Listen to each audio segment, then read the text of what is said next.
এই মহিলার নাম দেহং। সে চায়নার এক কেন্দ্রীয় কারাগারের জেলার। নতুন কয়েদিদের নীতি নৈতিকতা শেখানোই হচ্ছে তার দায়িত্ব।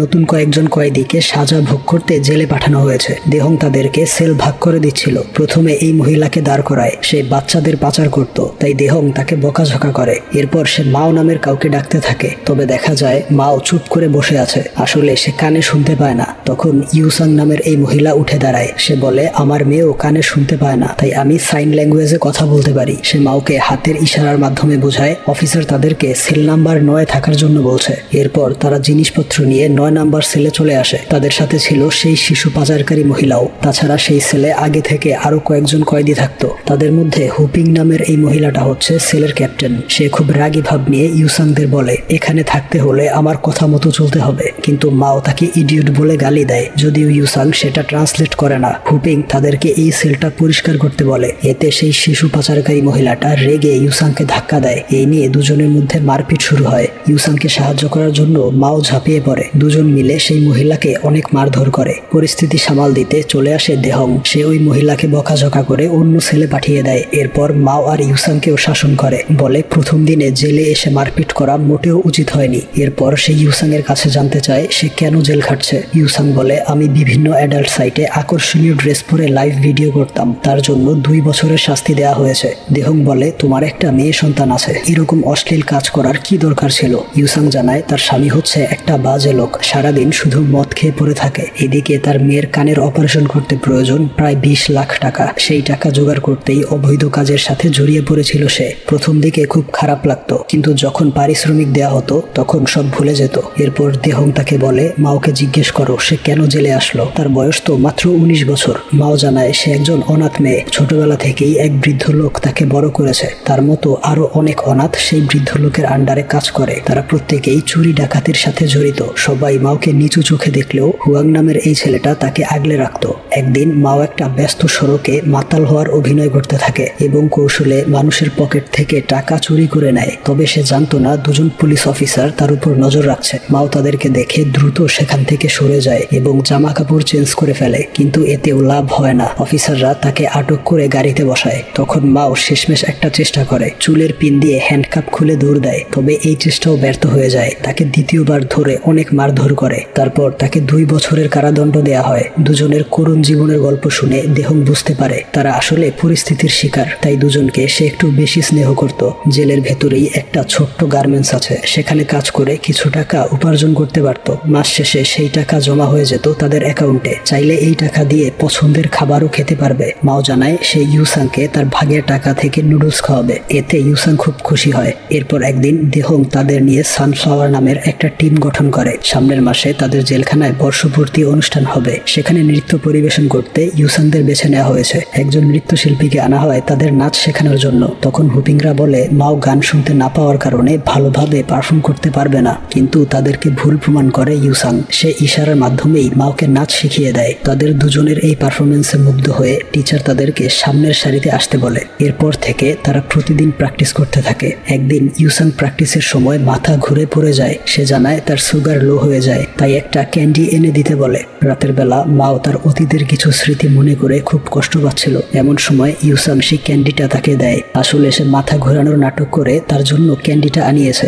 কারণ মাও তাকে বলেছিল তার ক্যান্ডি খেতে ইচ্ছে করছে। ক্যান্ডিটা পেয়ে সে খুব আনন্দিত হয়। তার কিছুদিন পরেই সেই অনুষ্ঠানের দিনটা চলে আসে। প্রথমে দুজন কয়েদি ক্লাসিক্যাল মিউজিক পরিবেশন করতে স্টেজে ওঠে। এদিকে ইউসাং দেখতে পায় একজন দর্শক তার বাচ্চাকে নিয়ে এসেছে। বাচ্চাটাকে দেখে তার নিজের মেয়ের কথা মনে পড়ে যায়। এরপর সে ওয়াশরুমে গিয়ে কান্না করতে থাকে। তখন মাও তাকে সান্ত্বনা দেওয়ার চেষ্টা করে। এমন সময় হুপিং এসে বাজে ব্যবহার করছিল। এতে রাগান্বিত হয়ে মাও তার গলা চেপে ধরে। তাদের ঝগড়া থামাতে ছুটে আসে দেহং।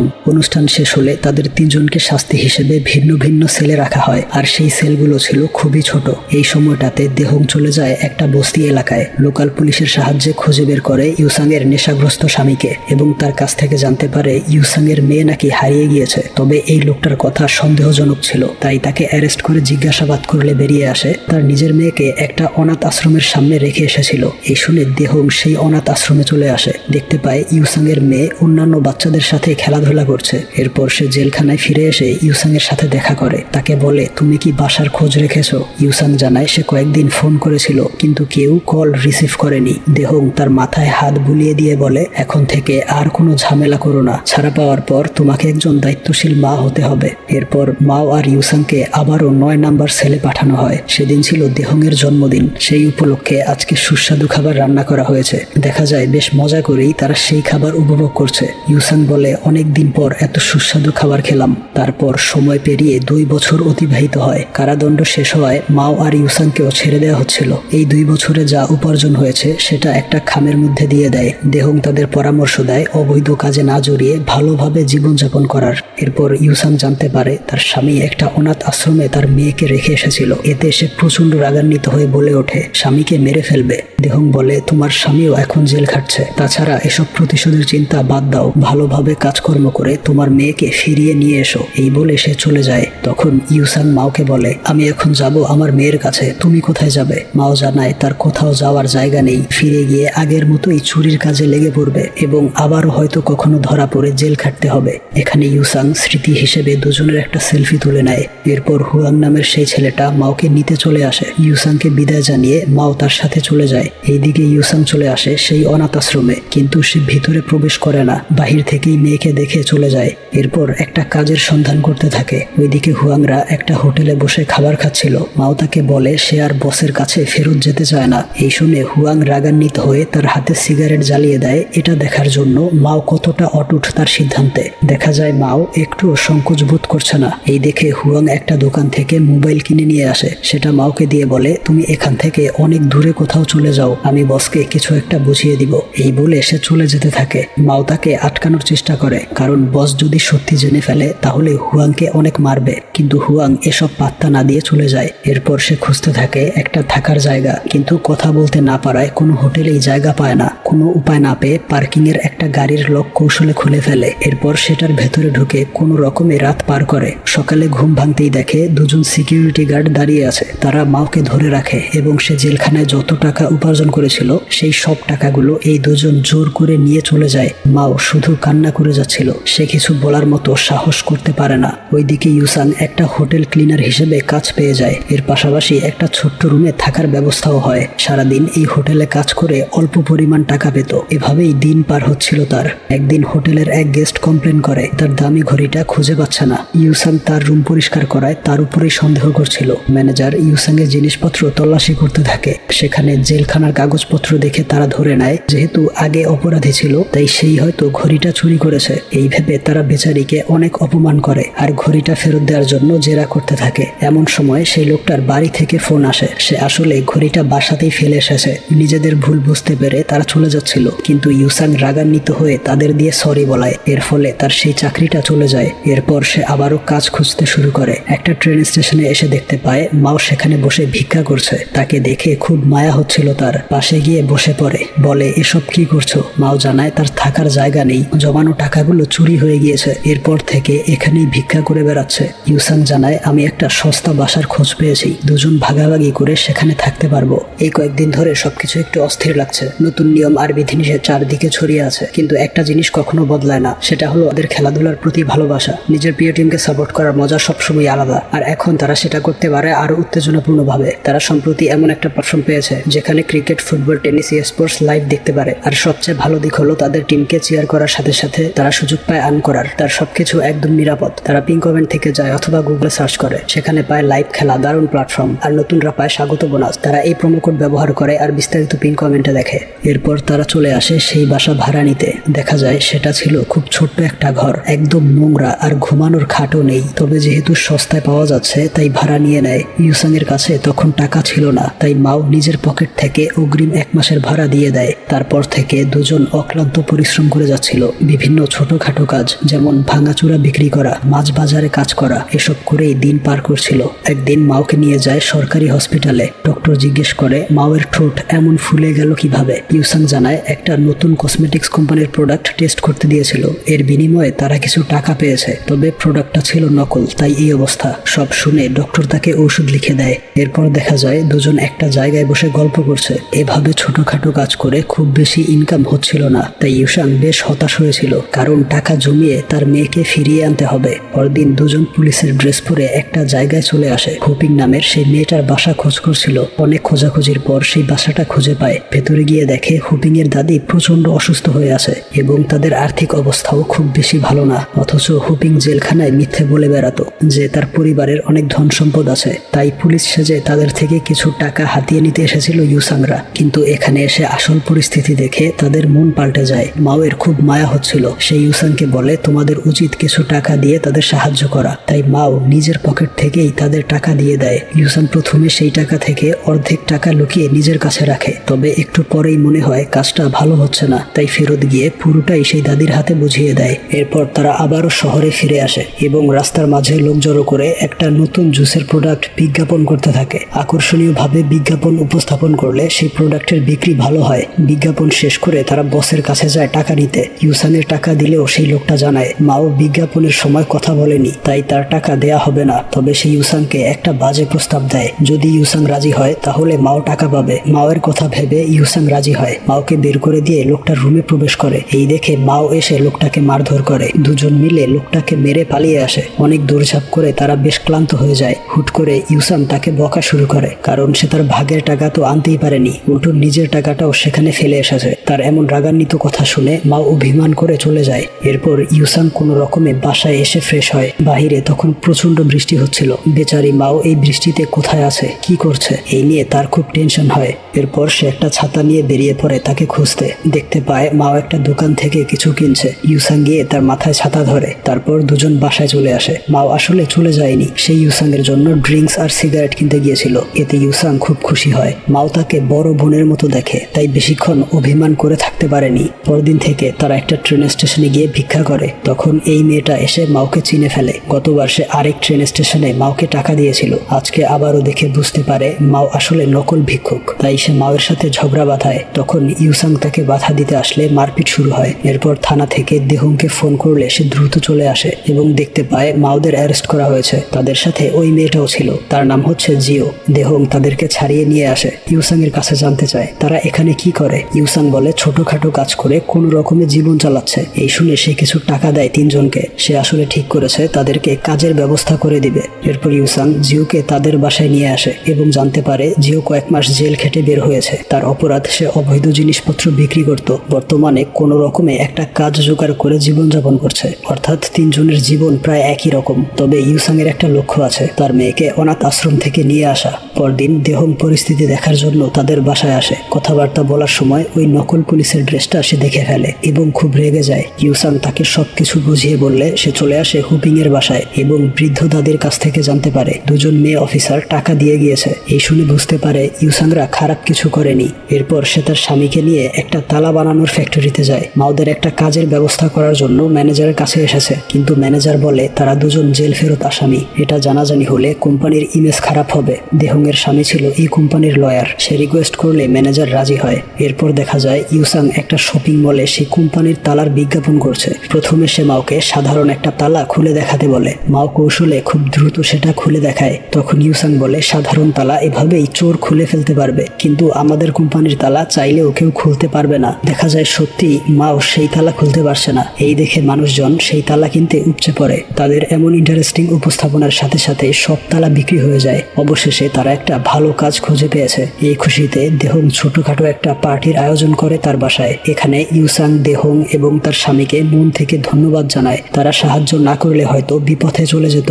আসলে দেহং নিজেও একজন অনাথ মেয়ে ছিল, তাকে এই লোকটা অ্যাডপ্ট করে পড়াশোনা করিয়েছে। তাই যখন সে দেখলো মাও তার মতোই অনাথ, খারাপ লোকের কাছে পড়ে অবৈধ কাজ শুরু করেছে, তখন থেকেই তাদের প্রতি মায়া জন্মায় আর নিঃস্বার্থভাবে সাহায্য করে, যেন তারা একটু ভালোভাবে জীবনযাপন করতে পারে। এক মাস পর ইউসাং তাদের বেতন নিতে আসে কোম্পানিতে। ম্যানেজার পুরো টাকাই বুঝিয়ে দেয়। তাদের অভিনব পদ্ধতিতে কোম্পানির অনেক প্রফিট হচ্ছিল, তবে সোশ্যাল মিডিয়াতেও প্রচার করতে চায়। এর জন্য ইউসাংদের একটা ভিডিও বানাতে বলে। ইউসাং খুব খুশি হয় ম্যানেজারের কথায়। কাজটা করলে তারা অনেক টাকা পাবে। কিন্তু বাসায় আসার পর মাও তাকে বলে সে এই কাজ করবে না, কারণ সে ক্যামেরা ভয় পায়। ইউসাং বলে তোমার জীবনে টাকার গুরুত্ব না থাকলেও আমার খুব প্রয়োজন। আমার মেয়েটা অনাথ আশ্রমে পড়ে থাকতে পারে না। মাও তখন নিজের ভাগের টাকা দিয়ে দেয়। তবুও সে সে ক্যামেরার সামনে যেতে রাজি হয় না। এই নিয়ে দুজনের মধ্যে তুমুল ঝগড়া হয়। ইউসাং তাকে একটু বেশি বকাঝকা করে ফেলে। এতে মাও খুব কষ্ট পেয়ে বাসা থেকে বেরিয়ে যায়। এরপর ইউসাং চলে আসে সেই অনাথ আশ্রমে। এতদিন তার মেয়ে এখানে ছিল, সেই ফি পরিশোধ করে মেয়েকে নিয়ে যেতে চায়, কিন্তু আশ্রমের মালিক জানায় তার মেয়েকে একটা কাপল অ্যাডপ্ট করার সিদ্ধান্ত নিয়েছে, বিদেশের ভালো স্কুলে পড়াশোনা করাবে। কিন্তু ইউসাং প্রথমে রাজি হতে চায় না। তখন সেই মহিলা তাকে বলে, তোমার মেয়ের ভবিষ্যতের কথা চিন্তা করো, তাহলে সিদ্ধান্ত নিতে সহজ হবে। ইউসাং কান্না করতে করতে চলে আসে এবং একটা উঁচু টাওয়ারের উপর উঠে ভাবতে থাকে কি করবে। তখন মাও দৌড়ে এসে তাকে ইশারার মাধ্যমে ডাকছিল। সে ভাবে ইউসাং জীবন শেষ করতে উপরে উঠেছে। ইউসাং তার ইশারা দেখতে পায় না। তখন মাও তাকে চিৎকার করে ডাক দিয়ে বসে। এই দেখে ইউসাং একদম হতবাক হয়ে যায়। এরপর সে নিচে নেমে এসে মাওয়ের এই রহস্য জানতে চায়। এতদিন মাও বোবা হওয়ার নাটক করেছে, কারণ সেই ছোটবেলা থেকেই তাকে শিখিয়েছে কথা না বলে থাকার জন্য, কারণ চুরি করে ধরা পড়লে বোবা মানুষের সাজা একটু কম হয়। তাই মাও ছোটবেলা থেকে যখন কথা বলতো তখন সেই বস তার মুখে গরম পানি ঢেলে দিত। এভাবে করতে করতে মাও একদম কথা বলাই ভুলে যায়। সে ইশারার মাধ্যমেই কথা বলতে অভ্যস্ত হয়ে ওঠে। এই করুণ গল্পটা শুনে ইউসাং তাকে জড়িয়ে ধরে। এরপর সে নিজের গল্পটা বলে। সে আগে এই রাস্তা দিয়েই তার বাসায় যেত। একদিন সে নিজের জীবন শেষ করার জন্য উপরে উঠেছিল। তখন তার মেয়ে ঠিক মাওয়ের মতো করেই ডাক দিতে শুরু করে। এরপর সে নিচে নেমে যায়। তারপর থেকে যখনই তার মন খারাপ হতো এই টাওয়ারের উপর উঠে দাঁড়িয়ে থাকতো। সবকিছু শুনে মাও সেই বিজ্ঞাপনের ভিডিওটা করতে রাজি হয়। এরপর তারা একটা অ্যাপার্টমেন্টে চলে আসে। ইউসাং ভিডিওতে দেখায় সাধারণ কোম্পানির বাসাবাড়ির তালা খুব সহজেই খোলা যায়। এভাবে উপস্থাপন করে ভিডিওটা সোশ্যাল মিডিয়াতে পাবলিশ করে। সেই ভিডিওটা দেখে ফেলে মাওয়ের সেই বস এবং সে হুয়াংকে মারধর করতে থাকে, কারণ হুয়াং তাকে বলেছিল মাওয়ের শাস্তি বাড়ানো হয়েছে, সে নাকি এখনো জেলে। এদিকে মাও আর ইউসাং সেই ম্যানেজারের কাছ থেকে টাকা নিয়ে বের হয়। দেখতে পায় হুয়াং রক্তাক্ত অবস্থায় দাঁড়িয়ে আছে। তাকে দেখে মাও তার দিকে দৌড়ে যায়। তখন হুয়াং রাগান্বিত হয়ে বলে, তুমি দূরে চলে গেলে না কেন? বস তোমাকে দেখে ফেলেছে। এই শুনে মাও অঝরে কান্না করতে থাকে। ইউসাংকে বলে, এর জন্যই আমি ভিডিও করতে চাইনি, আমাকে ফিরে যেতে হবে, না হলে হুয়াংকে জীবিত রাখবে না। যাওয়ার আগে এটাও বলে, তুমি আমাকে খুঁজতে এসো না, এটাই আমার ভাগ্য। কিন্তু ইউসাং তাকে এভাবে ছেড়ে দিতে পারবে না। সে দেহুংকে বিষয়টা জানিয়ে দেয়। সে খোঁজ নিয়ে জানতে পারে মাওয়ের বস আসলে খুব চালাক একজন মানুষ। সে মাওদের দিয়ে চুরি ডাকাতি করালেও তার বিরুদ্ধে কোনো প্রমাণ রাখে না, তাই সে অ্যারেস্ট ওয়ারেন্ট বের করতে পারেনি। এই শুনে ইউসাং কান্না শুরু করে আর নিজেকে দোষী মনে করতে থাকে। যদি সে ভিডিওটা না করত তাহলে এমন হতো না। এরপর সে দেহংকে বলে, প্রমাণের অভাবে মাও সারা জীবন সেই নরকে বসবাস করবে। দেহং বলে, আইনের বাইরে গিয়ে কিছু করতে পারবো না। কিন্তু ইউসাং থেমে থাকে না। সে জিওর সাহায্য নিয়ে একাই মাওকে খুঁজতে বেরিয়ে পড়ে। অনেক খোঁজাখুঁজির পর তার ঠিকানা পেয়ে যায়। সেটা ছিল একটা ফিউনারাল হোম। এর আড়ালেই সেই বৃদ্ধ লোকটা চুরি ডাকাতির সিন্ডিকেট চালাতো। এখানে ইউসাংকে আসতে দেখে হুয়াং রেগে যায়, কিন্তু ইউসাং তাকে শান্ত করে। এরপর সে তাকে নিয়ে আসে বসের কাছে। ইউসাং তাকে অনেকগুলো টাকা দেখিয়ে বলে, আমাদের দুজনের সব জমানো টাকা এখানে আছে, এগুলোর বিনিময়ে মাওকে ছেড়ে দিন। কিন্তু সেই লোকটা বলে, মাও যদি তোমার সাথে যেতে চায় তাহলে ওকে নিয়ে যেতে পারো। সে জানায় সে ইউসাং এর সাথে যেতে চায়। এই শুনে বস একটা পাথর দিয়ে তার হাতে আঘাত করে। এটা নাকি তাদের একটা নিয়ম, চুরি বিদ্যা ছেড়ে যেতে হলে হাত ভেঙে যেতে হবে। ইউসাং এমন অমানবিক কাজ দেখে একদম নির্বাক হয়ে বসে পড়ে। তার মনে পড়তে থাকে দুজনের একসাথে কাটানো জীবনের সংগ্রামের দিনগুলো। এরপর সে প্রচন্ড রেগে পাথরটা দিয়ে তার মাথায় আঘাত করে। পুলিশ এসে ইউসাংকে অ্যারেস্ট করে নিয়ে যায়। মাও আর বসকে নিয়ে যাওয়া হয় হসপিটালে। খবর পেয়ে চলে আসে দেহং। ডক্টর জানায় বসের জীবন বাঁচাতে হলে রক্ত প্রয়োজন, কিন্তু তার ব্লাড গ্রুপ খুব বিরল। তবে জেলখানায় একজন কয়েদি আছে, তার সাথে বসের ব্লাড ম্যাচ করবে। আর সেই কয়েদিটা হচ্ছে হুপিং। কিন্তু হুপিং রক্ত দিতে চায় না, সে ইউসাংকে সাহায্য করবে না। এখন যদি সেই বস মারা যায় তাহলে সেটা হবে মার্ডার কেস, আর বেঁচে গেলে ইউসাং এর শাস্তি কম হবে। দেহং ভিডিও কলে হুপিংকে তার দাদির সাথে কথা বলিয়ে দেয়। হুপিং জানতে পারে ইউসাং আর মাও তার বাসায় গিয়ে টাকা দিয়ে এসেছে। তার দাদি বলে, যদি সুযোগ পাও তাহলে ওই মেয়েগুলোর সাহায্য করো। দাদির কথায় ইমোশনাল হয়ে রক্ত দিতে রাজি হয়। এরপর ঘটনা প্রবাহ 2 বছর সামনে চলে আসে। ইউসাং তার শাস্তি ভোগ করে জেল থেকে বের হয়। মাও তাকে নিয়ে একটা জায়গায় চলে আসে। সেখানে একটা ওয়েলকাম সাইনবোর্ড নিয়ে দাঁড়িয়েছিল ইউসাং এর মেয়ে। আসলে মাও পুলিশদের সব তথ্য দিয়েছিল সেই বসের বিরুদ্ধে। এর ফলে সে অনেক টাকা পায় সরকারের কাছ থেকে। সেই টাকা দিয়ে ইউসাং এর মেয়েকে অনাথ আশ্রম থেকে নিয়ে আসে এবং তার কানের চিকিৎসাও করিয়ে দেয়। সে তার মেয়েকে দেখে ইমোশনাল হয়ে পড়ে। মেয়েটা এখনো পুরোপুরি ভাবে কথা বলতে শিখেনি। ইউসাং বলে, তোমাকে আমি ধীরে ধীরে কথা বলা শিখিয়ে দিব। এরপর সে তার মায়ের হাত ধরে নিয়ে আসে একটা গ্যারেজে। সেখানে হুপিংকে দেখতে পায়। ইউসাং তাকে ধন্যবাদ জানায় রক্ত দিয়ে সাহায্য করার জন্য। তারপর চলে আসে দেহং এবং জিও। তারা ইউসাংকে জড়িয়ে ধরে। এই গ্যারেজটা তারা সম্মিলিতভাবে চালু করেছে। এখন থেকে কোনো অবৈধ কাজে জড়িত হবে না। শেষে দেখানো পাঠানো হয় তারা সবাই তাদের অতীতের ভুলের জন্য আর উজ্জ্বল ভবিষ্যতের আশায় সৃষ্টিকর্তার কাছে প্রার্থনা করছে।